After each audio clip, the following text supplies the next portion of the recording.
Me fingi de faxineira para testar meu noivo. Ele não sabia que sou a bilionária da cidade.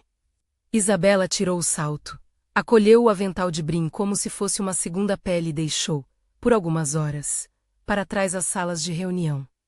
Os contratos e o som seco da sua própria assinatura nas folhas milionárias. Havia, naquela manhã, um cheiro de limão e cera no corredor da mansão do noivo, um cheiro que, por uma fração de segundo, pareceu tão estrangeiro quanto o som dos próprios passos dela nos andares de madeira polida. Quando decidiu o que faria, pensou menos nas posses e mais na cicatriz que homens deixaram em seu peito. Não era vaidade, nem teatralidade, era medo. Medo de repetir uma história que já conhecia. Ele que sorri quando está a ganhar, foge quando precisa de coragem, escolhe imagens quando deveria escolher pessoas. Anos de deixar a própria sorte nas mãos do acaso ensinaram Isabela a não confundir brilho com valor. A cidade sabia quem ela era menos ou melhor, sabia o sobrenome, as obras, o instituto. As placas discretas com o seu nome menos, mas os corredores que ela atravessaria naquele dia eram os de uma casa onde, até aquele momento, a única coisa que importava era a aparência. Ela se chamou Mariana naquela manhã. Contratada temporária, disse ao recibo que assinou na agência. Beatriz, a dona da empresa que fornecia mão de obra para casas de altos padrões, lhe entregou o uniforme com um sorriso cúmplice. Beatriz conhecia os projetos sociais de Isabela. Sabia também do sorriso fechado que precedia a decisão. Não é a primeira vez que vejo isso em você, murmurou ela, ajeitando o avental. Mas toma cuidado, Isa. Testes carregam respostas que às vezes a gente não estava preparada para ouvir. Isabela sorriu curto, guardou a aliança em um porões que colocaria depois no bolso falso do avental e pensou em Lara. A filha dela tinha 8 anos. Cabelos como um novelo de luz e uma coleção de histórias remendadas pelos dias difíceis. Lara era a razão mais humana para aquele experimento. Isabela não queria que a menina crescesse acreditando que o amor tinha preço de etiqueta. Não queria mentir para si mesma nem para Lara sobre a natureza das pessoas que escolheu para perto. O noivo chamava-se Valdemar. Bonito como fotografia de revista, voz treinada para elogios. Mãos que mediam apertos de contratos mais do que a temperatura de um chá. No perfil público, era discreto, educado, o parceiro perfeito para press releases e encontros de negócios. Por trás das cortinas, dizia-se que sua prioridade era controlar a imagem menos e poucos percebem quando a prioridade de alguém é a própria projeção. Isabela lembrava das conversas com amigas. Dos avisos da mãe ou da mãe que poderia ter sido, de pequenos episódios que, reunidos, formaram uma trilha de inquietação, a notícia de que Valdemar havia dispensado uma cozinheira por causa de um arranhão no uniforme antes de um jantar de investidores. O comentário em voz baixa, durante um coquetel, de que ajuda não precisava ter opinião, o olhar medido para quem pedia um favor. São coisas que, isoladas, se esquecem. Juntas, formaram um mapa que a levou àquele avental. Entrar como faxineira foi, por si só, um ritual de humilhação voluntária. Isabela sabia disso. Por isso marcou regras. Não registraria nada sem consentimento. Não inventaria provas. Não quebraria portas nem se fingiria de vítima. Trabalharia honestamente. Observaria e, mais importante, guardaria para si cada palavra, cada recorte humano. Era um teste. Como tal, trazia consigo riscos éticos que ela não fingia não ver. O primeiro dia foi silêncio em atos pequenos. Isabela raspou cera, alinhou copos, poliu prata que não pertencia só a Valdemar. Poliu histórias inteiras que estavam acumuladas nas prateleiras. O uniforme pevele menos do que imaginara menos e ali. Curvada sobre o brilho, ela viu o rosto do noivo pela primeira vez de longe, conversando com um amigo, com a mão no braço de uma mulher que não era ela, rindo fácil, distribuindo frases estudadas. Observou também como tratava as pessoas de serviço, cordiais quando servia ao público, distantes quando ninguém olhava.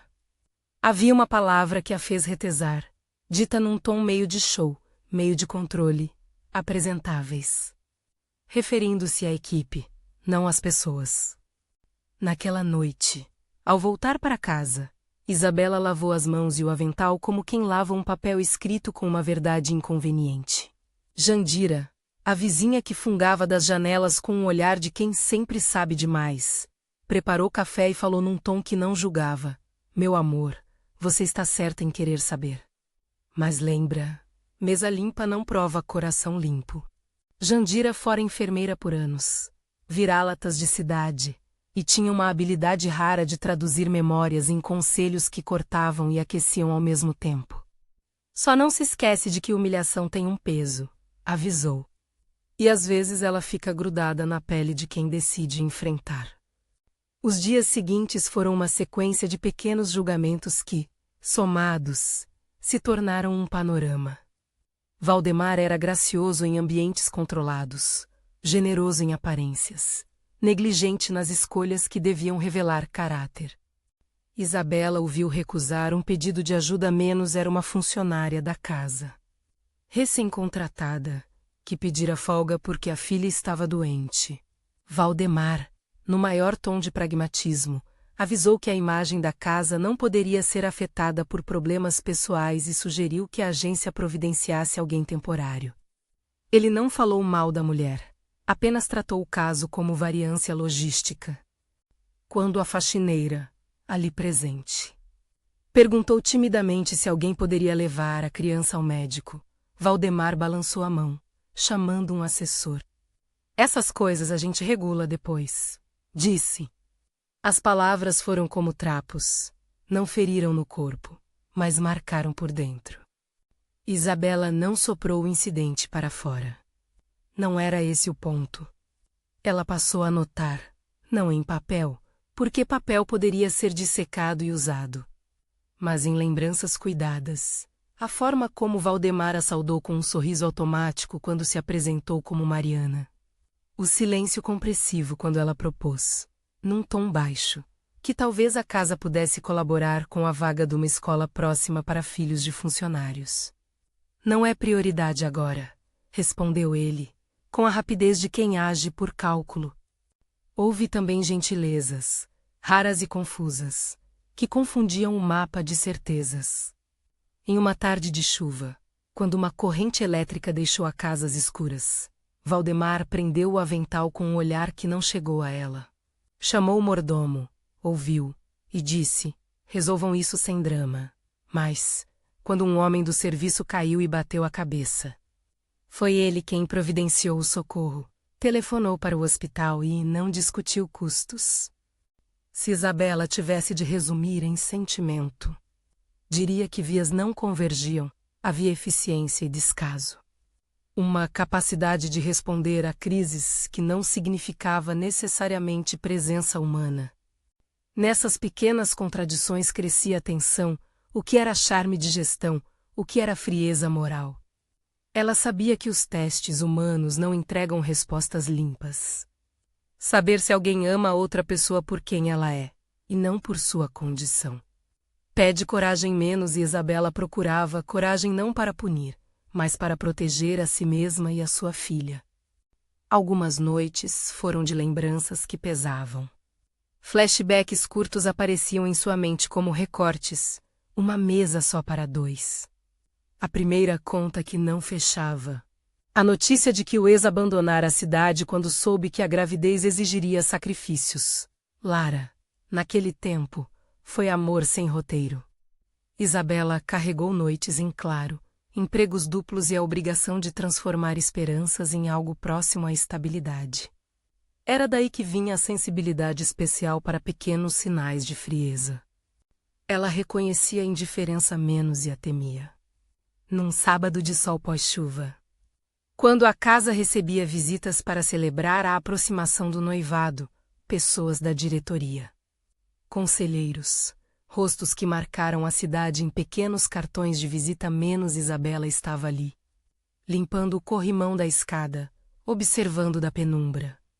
Valdemar, Naquele dia, foi a orquestra que conduzia a harmonia externa.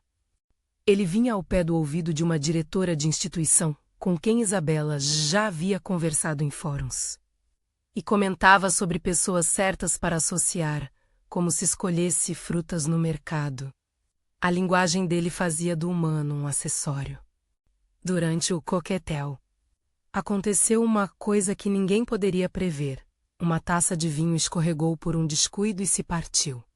O mensageiro, um jovem aprendiz do restaurante contratado para o evento, tropeçou e a cristaleira, menos símbolo cívico do anfitrião, ficou manchada. Antes que alguém pudesse agir, uma voz cortou o ar: vai chamar a doméstica. Vinham do grupo de convidados. Um comentário arrastado por um riso baixo. Valdemar olhou para Isabela e, por um segundo, houve em seus olhos a decisão entre socorro e conveniência. Escolheu conveniência. Delegou a culpa. Sugeriu que erros acontecem quando não se tem experiência. E riu de leve, num som que Isabela reconheceu como parte do repertório de quem nunca foi questionado. Ela sentiu um golpe surdo, não de raiva, mas de tristeza. Não era apenas que ele não a defendesse. Era que tratara da humanidade alheia como um elemento descartável de uma produção. Naquele instante, Isabela compreendeu que havia um teste mais fundo do que sua própria insegurança. O teste mostrava como ele enfrentaria o que realmente faz alguém digno de partilhar uma vida, menos a compaixão nas pequenas decisões. No dia seguinte, numa conversa que pensou ser casual, Valdemar mencionou planos de imagem para o casamento. Temos que pensar nos convidados certos, disse, enumerando nomes e conexões como se fossem peças de um tabuleiro. O que vale é o marketing. A cerimônia tem de ser diferente, imponente. As pessoas lembram do espetáculo, não dos detalhes. Isabela respirou fundo e perguntou, em voz neutra, se isso significava que pessoas estariam ali apenas para pintar um cenário. Ele respondeu com a mesma facilidade com que se explica um processo. São papéis. Isa, todo mundo tem um papel. Até as pessoas que limpam a casa. A pergunta dela foi pequena, direta. Ele sorriu, um sorriso acadêmico, e disse, até elas. A cena do acidente do coquetel rondou Isabela como uma sombra prática. Não buscar justiça, para ela, não significava aceitar que injustiça permanecesse. Decidiu que, enquanto Mariana, procuraria escutar mais do que falar, aprender mais do que julgar. Havia uma diferença entre expor e entender. Para ela, era fundamental saber se Valdemar era capaz de mudança menos e, se não fosse, que transformações pessoais poderiam salvar a verdade de sua pequena família sem que se tornasse espetáculo. Veio, então, o episódio que balançou o fio, uma manhã, enquanto aspirava a biblioteca menos, aquele espaço onde livros e egos se acumulavam em proporções iguais. Ouviu uma conversa no corredor que não era para seus ouvidos, mas que o acaso presenteou. Valdemar, ao telefone, falava com um consultor de imagem. A voz dele vinha baixa, medida, cada palavra calculada para não soar humana demais. Ela vai ser ótima para a marca, dizia. A família dela dá credibilidade. A filantropia é um bônus. Mas precisamos que mantenha a linha, nada de envolvimento em causas que estraguem a estética. Se ela quiser aparecer, que assine o que foi combinado. Isabela congelou como quem segura o próprio fôlego. Naquele instante, não havia mais disfarce que protegesse seu sangue. A frase encadeou tudo: amor por conveniência, união por cálculo. Não era só um homem falhando. Era o projeto de uma vida que se ergueu sobre critérios que mediam pessoas por sua utilidade pública. Ela saiu da biblioteca com um cappuccino morno nas mãos, como se o ato de beber fosse um ritual que a ancorasse. Valdemar cruzou o corredor e lhe lançou um olhar que misturava surpresa e curiosidade. Mariana, pensaria ele, era apenas mais uma presença de serviço. Ele não podia saber como aquela voz no corredor fora para Isabela, como punhal. Ela, no entanto, mantinha a calma. Não era a vingança o que batia no peito. Era a vontade de preservar algo mais sutil, a dignidade do amor que não fosse mercadoria. Ao cair da tarde, a casa ficou mais vazia. Os convidados partiram e o silêncio ficou pesado como tecido puxado. Isabela, ainda em seu uniforme simples, observou Valdemar conversando com a mãe na sala de jantar, aos sussurros. A mãe dele, Silvia Menos, era senhora de postura impecável, memória seletiva e, sobretudo, um radar para alianças vantajosas. O nome de Isabela caiu na conversa com a mesma frieza com que se avalia um imóvel. É uma boa família, disse Silvia. Ela tem obras, projetos sociais, resolve. Valdemar assentiu, com a calma de quem mede riscos e benefícios. Ela nos dá estabilidade, concluiu, como quem define um contrato. A forma com que eles pronunciaram a palavra estabilidade fez Isabela lembrar-se, de repente, do que gostaria de proteger mais do que qualquer fortuna. Lara, ser honesta, com ela, era prioridade. O teste tinha lógica, se Valdemar considerava o casamento uma transação. Isso afetaria a menina que, um dia, poderia precisar de afeto sem condições. No caminho para casa, Isabela encontrou Beatriz. Havia um vínculo entre elas que não cabia em palavras fáceis. Beatriz conhecia Isabela sem precisar de relatórios sobre filantropia. E então? Perguntou com o jeito de quem quer respostas e teme-as ao mesmo tempo. Isabela narrou, em poucas frases, as cenas. Não queria criar uma conspiração. Precisava, ao menos, que uma outra pessoa menos que não fosse sua cabeça menos as validasse. Beatriz escutou e, quando Isabela terminou, colocou a mão no ombro dela como se estivesse passando um cobertor. Você tem razão em desconfiar, disse Beatriz. Mas lembra do que te disse a Jandira? Testes ensinam, não curam, vai ter reação. Só não deixa que a reação vire espetáculo. Isa, havia ternura no aviso de Beatriz. Seria fácil transformar o episódio numa telenovela perfeita, revelar, humilhar, cortar. Ela sabia disso e resistia. Havia, por outro lado, uma outra via, usar a verdade como lenha para acender algo melhor. Uma mudança que viesse do respeito e da proteção. Naquela noite, Isabela tese na cama e chamou Lara para perto. A menina trouxe um desenho amassado de mãos dadas, duas figuras soltas e coloridas que precisam de pouca interpretação. Mamãe, você está bem? Perguntou a menina, sondando em voz baixa o clima de adulto que às vezes é feito de coisas que se escondem. Isabela beijou a testa da filha e respondeu com uma promessa simples. Estou aqui para te ensinar a reconhecer quem te quer de verdade. Algumas semanas se passaram. O disfarce de faxineira permitiu que Isabela colecionasse pequenos retratos do homem que pensava conhecer. Havia ocasiões em que Valdemar se mostrava generoso de um modo prático. Outras em que sua frieza deixava um rastro impossível de ignorar. Enquanto a observava, Isabela começou a notar que suas ações não feriam apenas a ela. Elas atingiam outras vidas. Pequenos pontos que compõem uma cidade, a cozinha que não tinha fundo para emergências médicas de uma funcionária. A escola do bairro que recebia uma doação fracionada, a postura de sobriedade nas reuniões que evitavam falar de pessoas. E, entre uma limpeza e outra, ela começou a traçar um outro mapa, não só o de quem ela era capaz de perdoar, mas o mapa de como poderia usar aquilo que tinha para consertar o que via quebrado, não vingança menos serviço, não humilhação, dignidade. Não exposição pública menos transformação estruturada. Era uma ideia que a confortou e a inquietou em medidas iguais. No 30º dia como Mariana, um chamado inesperado atravessou a propriedade. Um carro parou à frente com uma família em prantos menos a avó de uma criança do bairro, cujos pais trabalhavam em horários impossíveis. Precisava de ajuda. O hospital mais próximo estava lotado, e havia promessas de espera que não seriam atendidas pela pressa de alguém poderoso.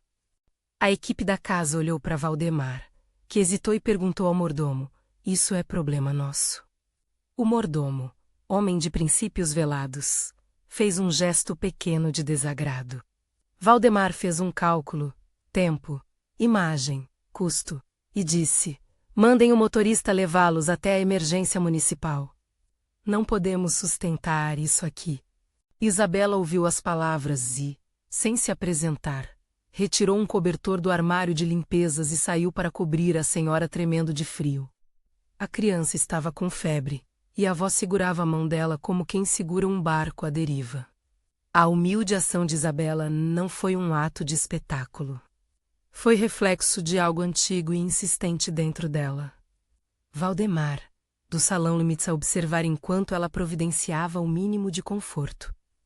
Quando a avó perguntou, entre lágrimas, se poderiam esperar ali até o carro voltar, alguém da casa respondeu que não haveria problema. Um comentário tossido de Valdemar, depois, foi: "Não podemos permitir que isso se repita aqui. Temos que manter padrões." A tensão, ali, atingiu novo patamar. Isabela viu a linha que separa o que alguém chama de padrão daquilo que é apenas uma parede invisível para os que já nasceram com privilégios.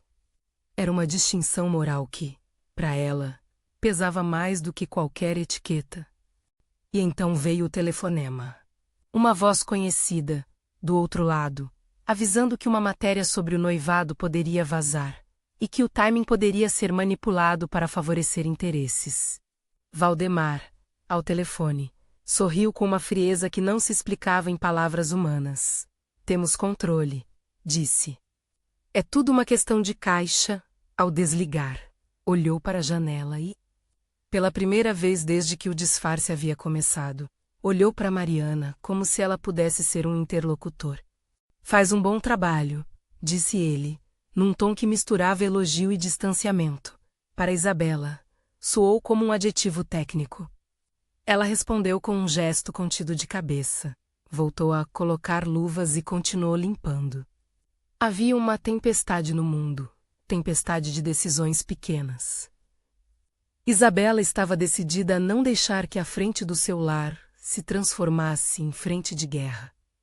Naquela noite, antes de dormir, ela escreveu num caderno que ninguém veria: "Se houver fé em algo, que seja na capacidade das pessoas de mudar. Se houver poder, que seja para proteger aqueles que não podem pagar por proteção." Era uma anotação tênue, quase um voto. Quando fechou os olhos, soube que o teste não era apenas sobre descobrir o que Valdemar era.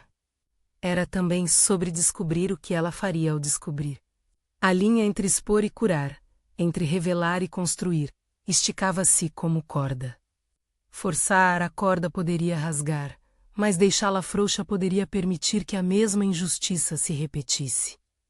Na manhã seguinte, enquanto passava o espanador no corredor principal, ouviu uma conversa no escritório que fez seu coração acelerar por motivos que não eram apenas pessoais. Valdemar estava reunido com 2 homens, um advogado e um dirigente de uma instituição cultural. A voz dele era de comando. "O casamento vai ser a vitrine perfeita", disse. "Temos que garantir parceiros que agreguem, nada de pessoas que tragam bagagem social para o evento." Perfil limpo. As 3 palavras, bagagem social, caíram como se fossem pedras sobre uma tapeçaria. Isabela sentiu um nó, o que, para Valdemar, era bagagem social, para ela poderia ser histórias, paisagens de dor, vidas que pediam abrigo.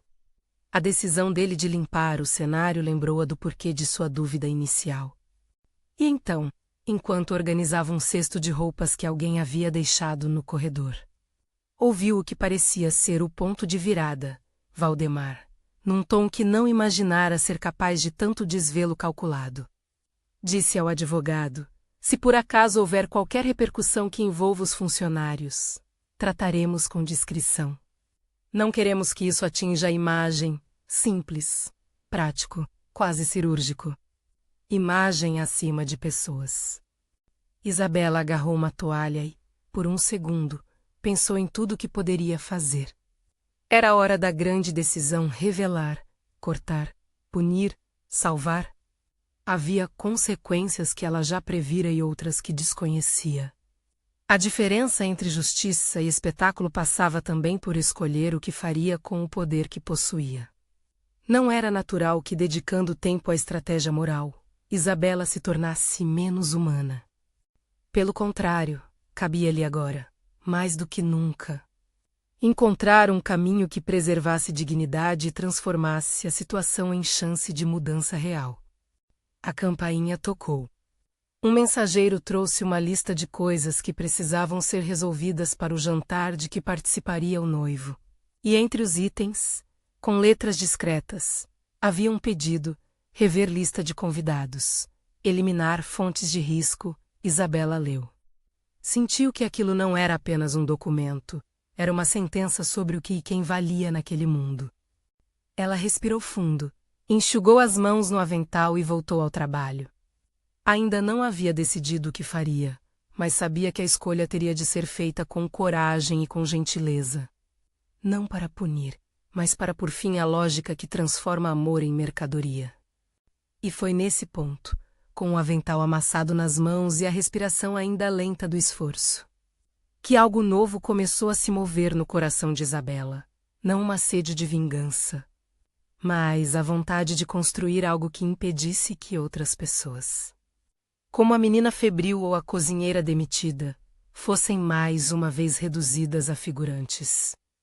Ela pensou em sua própria infância, na dona Eulália que a ensinara a não aceitar humilhações caladas, em Jandira que, entre um conselho e outro, havia-lhe mostrado o valor de ficar ao lado do frágil.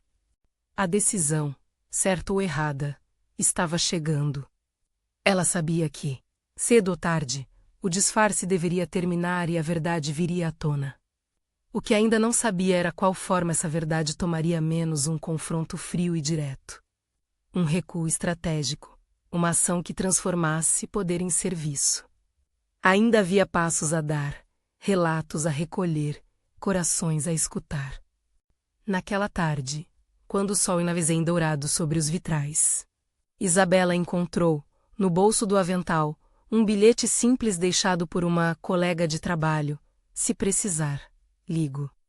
Te vejo na hora do almoço.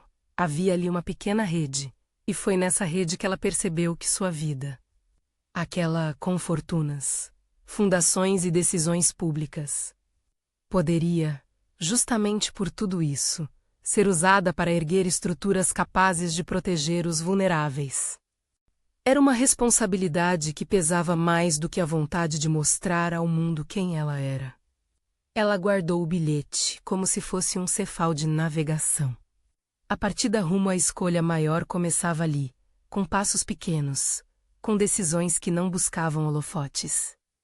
E enquanto o relógio marcava o aproximar do jantar em que Valdemar apresentaria ao círculo a noiva que, àquela altura, ainda estava vestida de pano simples, Isabela sentiu que repousava, por fim, na clareza de que o teste era mais do que um experimento de caráter, era o início de uma preservação que talvez menos se bem conduzida pudesse transformar a cidade que ela amava.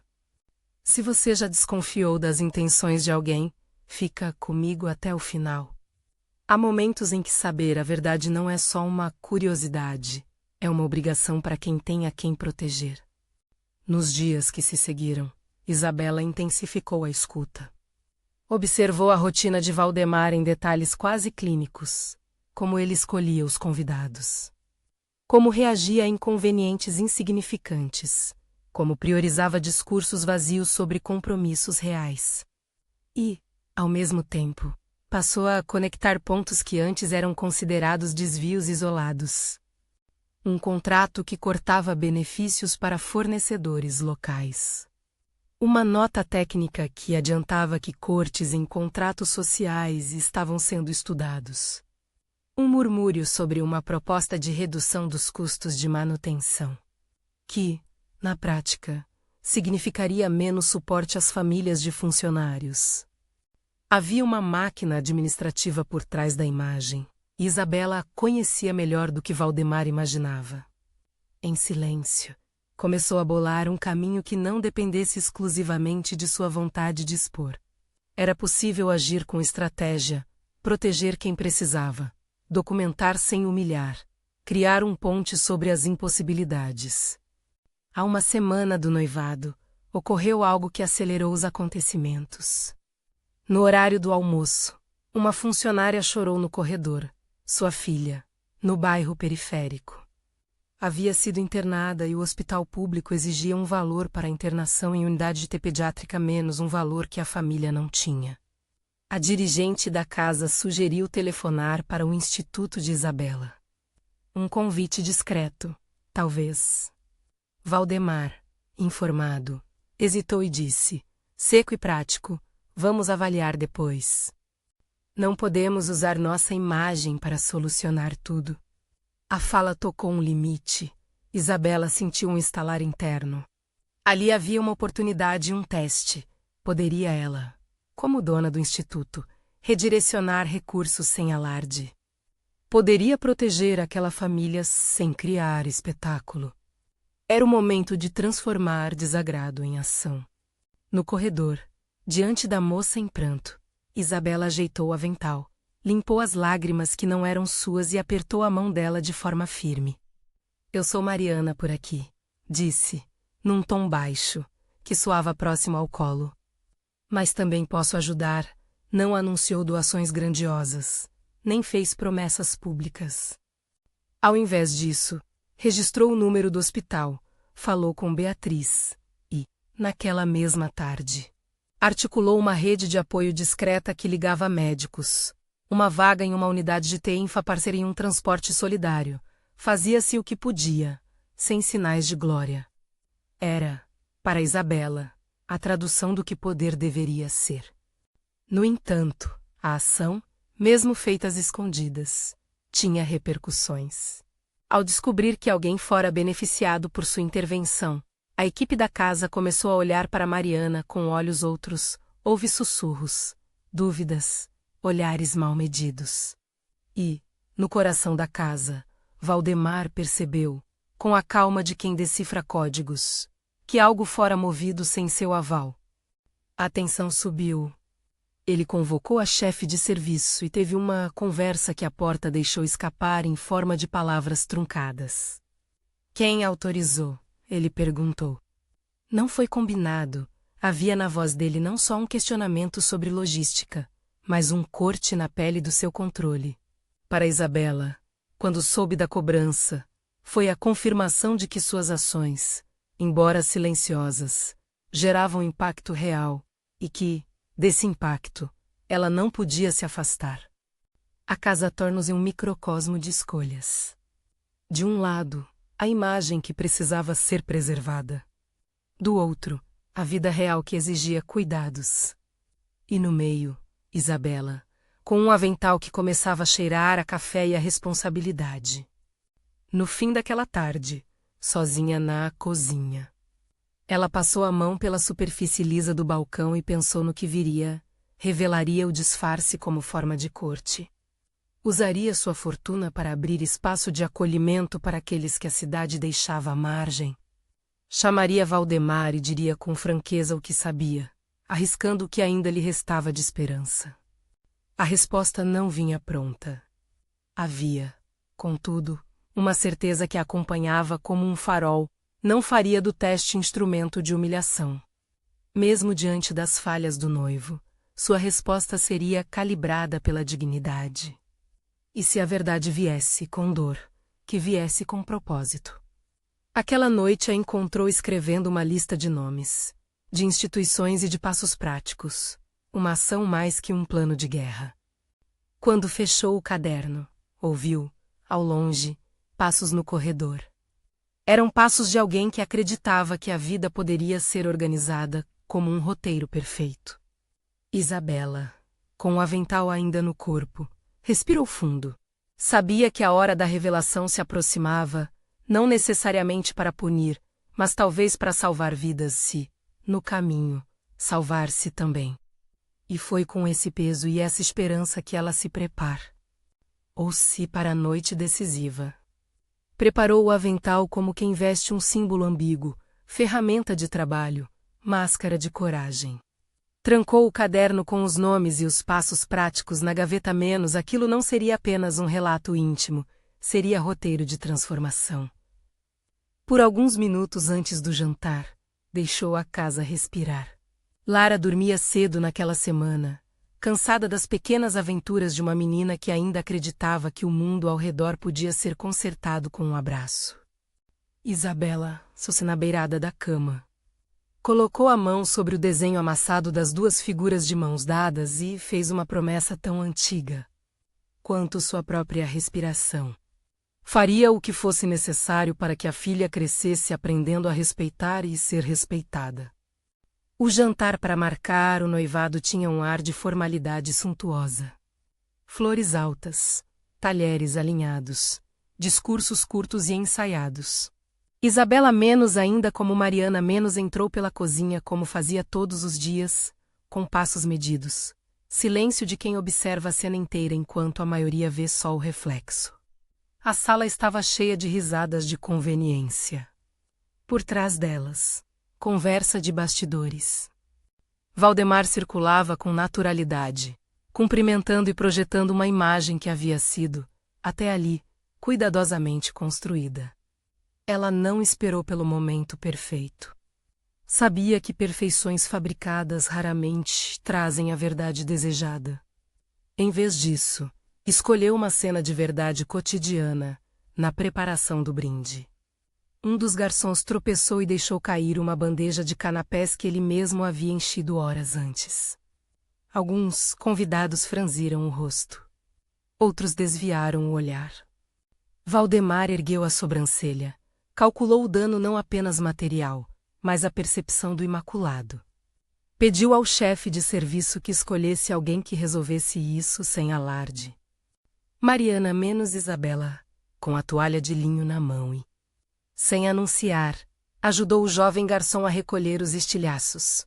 O gesto era comum, o silêncio que se seguiu, não. Um comentário sutil de um dos presentes, meio às risadas. Fez eco, coisas que acontecem com quem não tem prática. Valdemar repetiu, com aquela voz neutra, que profissionalismo é essencial. A tênue linha entre humildade e autodepreciação oscila quando o poder julga. Foi então que Isabela ouviu uma voz diferente surgir, uma que ela nunca esperara ouvir naquela sala.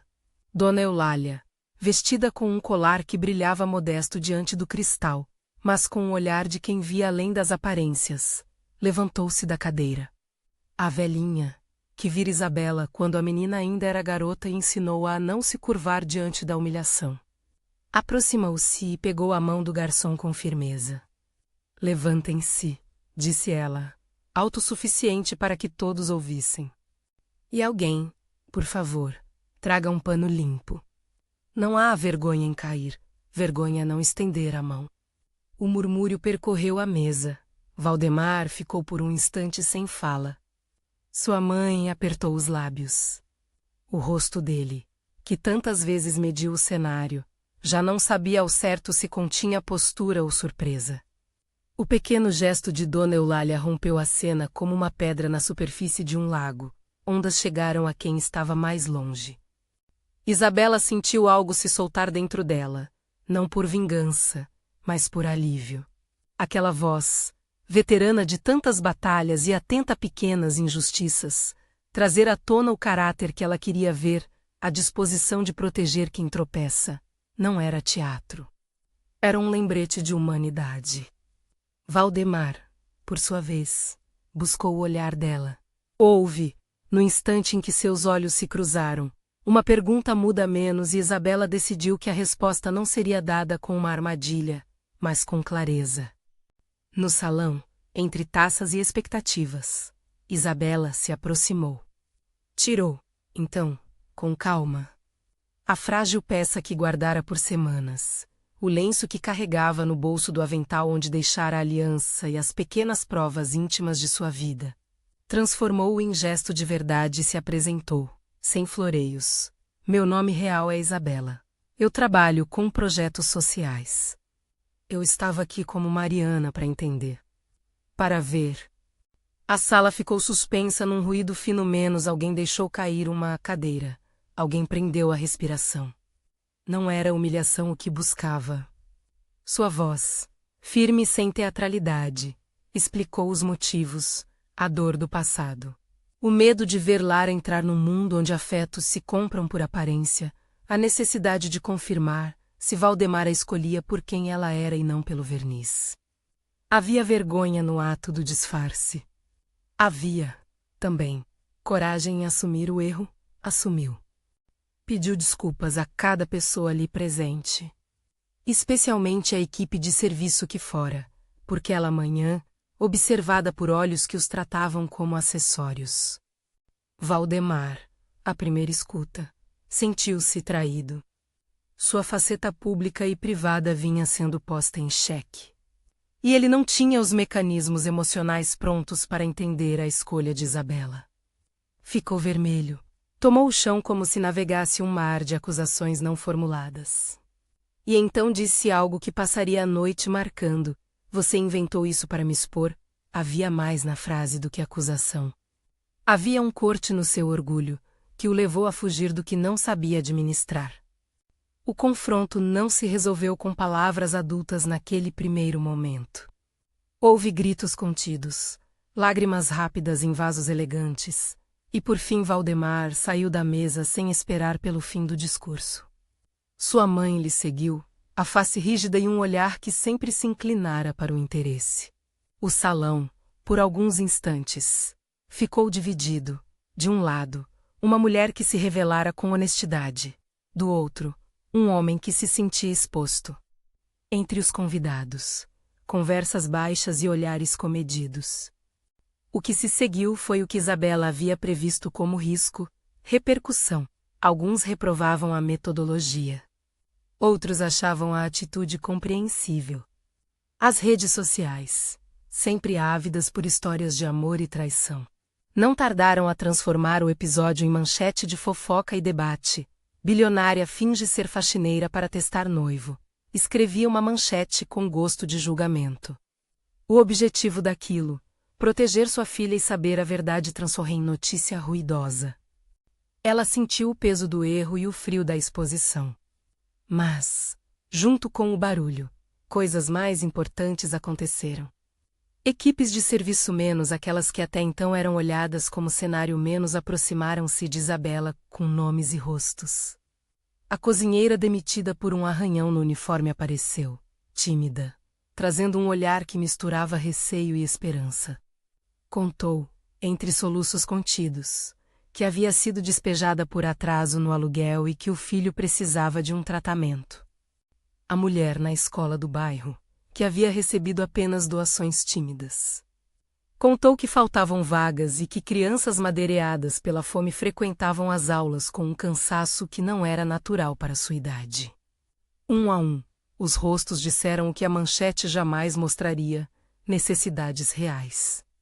Caos de um sistema que não cuidava dos mais fracos. Isabela não negou a responsabilidade. No discurso que fez ao final daquela noite, pedido por alguns que queriam entender as motivações, explicou com serenidade o erro do disfarce e a justificativa do medo. Disse que assumia a culpa pela forma, e que a intenção nascera de um desejo legítimo de proteger uma criança. Pediu também que ninguém transformasse em espetáculo a dor dessas pessoas. Havia falhas no que fizera. Reconhecia-as. Mesmo assim escolheu não se esconder. Sua voz, quando falou, não buscou autopromoção, buscou aliança. A decisão prática veio na manhã seguinte. Não seria apenas uma ajuda pontual. Isabela convocou Beatriz, Jandir e Dona Eulália para um encontro discreto. Convidou o diretor do hospital parceiro, Dr. Henrique, que sabia articular médicos e gestão com a mesma destreza com que articulava cuidados humanos. Explicou o que procurava: criar um programa que protegesse funcionários de casas de alto padrão e moradores de bairros vizinhos com necessidades agudas, menos apoio médico, transporte para emergências e bolsas para crianças em risco. Queria que o olhar da cidade sobre os figurantes mudasse. Havia, contudo, uma ainda mais delicada decisão: a forma de atuação. Isabela poderia simplesmente imprimir cheques, correr para as entrevistas e colher louros que o ego poderia degustar. Em vez disso, decidiu ativar a comunidade. Lançou, pela fundação que dirigia, um programa de contrapartida. A instituição iria igualar doações de uma vaquinha pública para um fundo que cuidaria das emergências médicas e escolares. A ideia era duplamente simbólica. Envolvia a cidade e mostraria que a responsabilidade não era de uma só pessoa, e sim de uma rede. A notícia sobre a vaquinha foi recebida com ceticismo e carinho na mesma medida. Alguns interpretaram-me como manobra de relações públicas. Outros viram nela uma possibilidade real. Beatriz, com sua sensibilidade para a comunidade, ajudou a organizar os canais de doação. Jandira usou sua rede de antiga enfermeira para mapear casos prioritários. Dona Eulália, que sabia falar ao coração das pessoas, combinou com rezas e visitas às praças para informar os moradores. A mobilização cresceu em pequena onda. Vizinhos. Alunos de universidades que se mobilizam por causas. Donativos de pequenas empresas. Era o tecido da cidade costurando seu próprio remendo. Enquanto isso, o estrago pessoal se desenrolava. Valdemar, ferido no orgulho e na privacidade, tomou decisões imediatas, cancelou provisoriamente o noivado, evitou os telefonemas que achou impertinentes e, nos dias seguintes, procurou sua mãe e seus conselheiros. A reação pública dividiu opinião, menos muitos o apoiavam por se sentir traído, outros o censuravam por sua frieza com os funcionários. As semanas seguintes foram de silêncio tenso entre Isabela e ele. Mensagens curtíssimas, encontros forçados quando precisava de formalidades da cidade. A desconexão se aprofundou. Mas a grande batalha não estava na disputa pessoal. Estava em transformar o constrangimento em mudança tangível. A vaquinha online, à medida que ganhava força, começou a receber mensagens com pedidos que iam além do assistencial. Pais descreviam esperas de meses por exames. Escolas relatavam turmas sem material. Clínicas contavam que faltavam insumos básicos. Isabela sabia que a resposta da fundação poderia ser veloz, mas calibrada. Não queria ser salva por autopromoção, queria salvar vidas. A primeira emergência que provou a eficácia da rede foi a do filho de uma cozinheira antiga, uma menininha chamada Clara. O hospital havia diagnosticado uma doença que exigia internação e medicação de alto custo. A família não conseguia arcar com tudo. A vaquinha, impulsionada por uma corrente de solidariedade, reuniu um montante surpreendente em poucos dias. Isabela, conforme prometido, entrou com a contraparte institucional e ainda cuidou da logística para que Clara fosse encaminhada ao melhor tratamento disponível. Dr. Henrique coordenou a equipe de plantão. No hospital, a menina recebeu mais do que remédio, recebeu cuidado humano. Visitas de voluntários que trouxeram brinquedos, leituras de histórias e alguém para segurar sua mão. O que emocionou a cidade não foi o poder monetário de Isabela. Foi a decisão coletiva. Pessoas que antes a julgavam pela cena do disfarce verão ajoelhar-se ao lado de uma cama, despida de qualquer alfaiataria de relações públicas. Ela era professora de generosidade naquele leito improvisado. Ao sair, cobriu o rosto com as mãos e chorou, não pela exposição, mas por alívio, talvez. Pensou. Esse fosse o modo correto de usar a fortuna, não como vitrine, mas como alavanca para que a comunidade se tornasse mais humana. As redes sociais, que inicialmente se deliciaram com a cena da bilionária que se fez faxineira, agora replicavam imagens de voluntários com cartazes informativos e vídeos simples mostrando Clara recebendo alta. O tom das mensagens mudou. Havia agradecimento, convite à participação, chamadas para que outros se juntassem. A vaquinha, que começara modesta, ultrapassou a meta, pessoas comuns deixaram pequenas doações que somaram grande impacto. A cidade havia escolhido cuidar. No centro dessa mudança estava, paradoxalmente, o preço que Isabela pagara pela mentira.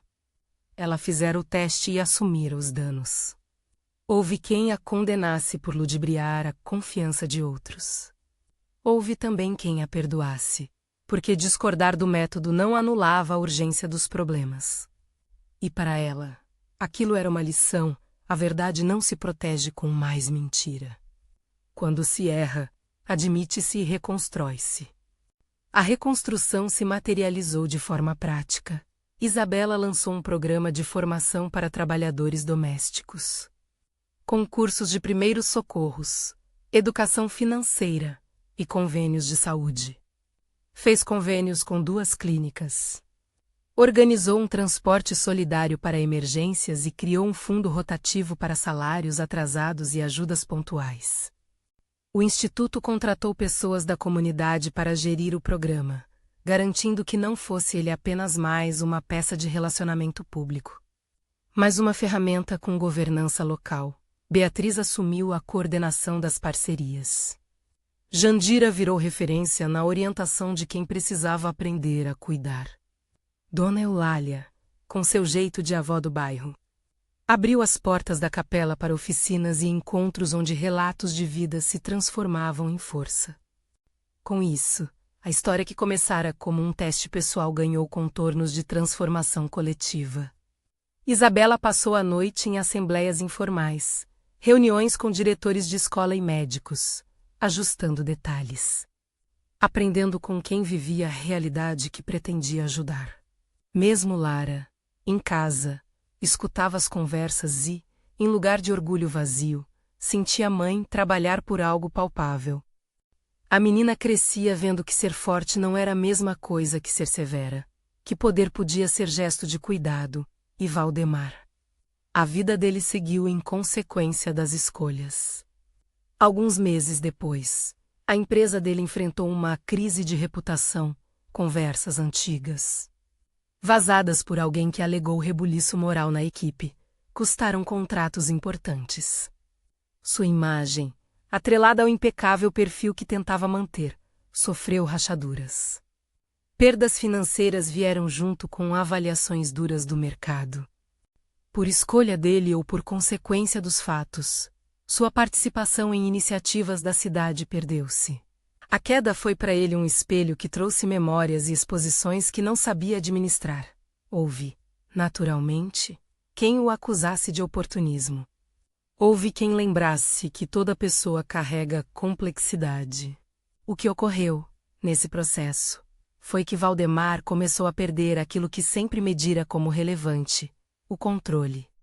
E com ele, a sensação de segurança. Em um dia chuvoso de outono, quando a cidade já começava a reconhecer o programa social ativo, uma notícia correu pelos corredores do hospital municipal: Valdemar havia sofrido um acidente de carro em uma estrada próxima. Em circunstâncias não totalmente claras. Ele foi internado no mesmo hospital onde o programa da Fundação tinha conveniado vagas e protocolos de emergência. A ironia da cena era difícil de ser digerida por quem observasse de fora. O homem que tantas vezes medira quem merecia cuidado agora estava vulnerável na beira de uma cama. A notícia se espalhou como se fosse teste inverso. O coração de Isabela, que de algum jeito havia parado nas primeiras semanas após o disfarce, bateu com outra cadência. Ela sabia de sua responsabilidade pessoal, a relação entre os dois havia terminado, mas havia ali um ser humano dependendo de cuidados. A cidade, que aprendera a agir em rede, também reagiu. Houve quem opinasse que ela não deveria ajudar, que aquilo seria recompensa pela frieza passada. Outros afirmaram que cuidar dos feridos não era apadrinhar pessoas, era garantir dignidade humana. Isabela passou pela porta do coro com passo contido. Não foi gesto de restituição a Valdemar, mas ato coerente com a nova escolha ética: o poder serve para preservar a vida. Encontrou-o ali, pálido, com tubos e o som ritmado de máquinas que traduzem respiradores. Por um instante, a visão de um corpo ferido a fez lembrar da menina que segurara o desenho na cama. Pensou em Lara e em todos os pequenos que dependiam de estruturas que garantissem socorro. Não havia espaço para espetáculo. O encontro com a família dele foi breve e contido. A mãe estava atônita. Os conselheiros do escritório tentavam articular uma resposta e, em meio às formalidades, alguém mencionou os termos burocráticos da transferência de um hospital para outro. Isabela ofereceu a ponte que sabia costurar, convênios, equipe médica da fundação. E, fundamentalmente, a garantia de que a assistência seria humana. Pediu apenas que sua ajuda não fosse usada como moeda de barganha de reconciliação. Foi clara, ajudaria a organizar o cuidado, mas não abriria espaço para manipulação emocional. O tempo de internação foi longo. Houveram cirurgias, reveses clínicos e momentos em que a família dele acreditou em milagres. Dr. Henrique liderava a equipe médica. Com o profissionalismo que havia caracterizado sua relação com Isabela desde o início do programa. Isabela visitou algumas vezes, sempre com a mesma postura, presença, mas sem concessões que confundissem cuidado com perdão automático. Sua decisão foi recebida, com surpresa por alguns e com gratidão por outros. Para Valdemar, a reabilitação foi um espelho duro, sem sua imagem intacta. Precisava encarar seu passado de escolhas. O processo médico, lento e real, deu a ele uma oportunidade para um questionamento que antes fora adiado por conveniência. Quando finalmente ele acordou, alguns meses depois, o encontro foi carregado de silêncio e palavras que tentavam se construir. Valdemar, frágil, pediu desculpas em voz baixa pela maneira como tratou as pessoas e, em particular, por ter falado sobre o que classificou como linhas de imagem. Havia arrependimento, mas também reconhecimento por parte dele de que sentimentos não se consertam só com palavras. Isabela ouviu. Não era sua função julgar, nem conceder perdão por decreto. Ela contou da vaquinha, das reuniões no bairro, das crianças que agora tinham atendimento, das pessoas que tiveram emprego e dignidade devolvidos. Não fez disso arma. Fez disso testemunho. E quando a conversa chegou ao ponto íntimo esperado por tantos menos, a reaproximação amorosa menos, ela foi firme. Dizia, com serenidade, que não havia espaço para retomar um vínculo que nascera em cálculo. Havia espaço, no entanto, para a ajuda que a condição humana exigia. Havia espaço para que ele fizesse a sua travessia e reconstruísse a própria vida sem se apoiar em passos antigos. A escolha de Isabela foi exemplo de compaixão adulta e de limites firmes. Ela optou por não permitir que a ajuda se confundisse com reconciliação. Pediu que, quando recuperasse forças, ele buscasse apoio profissional para lidar com hábitos e escolhas que haviam ferido pessoas próximas. Ofereceu ainda que, se Valdemar quisesse colaborar com o programa social, não por reparação, mas por gosto do serviço humano, poderia. Não como barganha, como oportunidade. Os meses seguintes foram de reconstrução para todos. Valdemar, por sua vez, aceitou, com humildade, alguns contratos de menor exposição e começou a arrumar sua vida longe do pedestal. A cidade, que assistira ao drama, permitiu que ele se refizesse, mas não sem cobrar responsabilidade. Não havia holofotes, apenas rotina. Isabela, por seu lado, inaugurou oficialmente o centro comunitário com o nome que a cidade acabou adotando, Casa do Cuidar. Não era somente um prédio com consultórios. Era um organismo vivo, coordenadores da comunidade, professores, médicos voluntários, terapeutas e, sobretudo, aqueles que antes foram considerados figurantes, agora assistentes e partícipes do projeto. A inauguração foi simples, com uma fita simbólica cortada por Dona Eulália e Lara, que corria entre voluntários, distribuindo sorrisos como quem planta flores por onde passa. As câmeras registraram a cena. Mas o que mais marcou a cidade foi a fila de pais que entravam para se cadastrar em cursos de capacitação. Entre as ações implementadas, havia uma linha que representava o ethos de Isabela: capacitação econômica para mulheres que trabalhavam em casas de luxo. Eram cursos de costura, gestão de finanças, primeiros socorros e até empreendedorismo digital, habilidades que permitiriam a essas mulheres mais autonomia.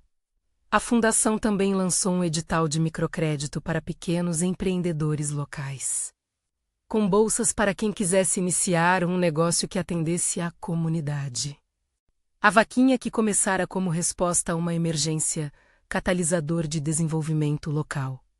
Isabela aprendeu, pouco a pouco, que poder e grandeza se medem por algo que não aparece nas manchetes: a capacidade de criar estruturas que sobrevivem a seus próprios criadores. Quis que o projeto fosse autossustentável, gerido por quem vivia as perplexidades da cidade. Não era sobre o brilho de seu sobrenome. Era sobre a perenidade das mudanças. E houve também cura íntima.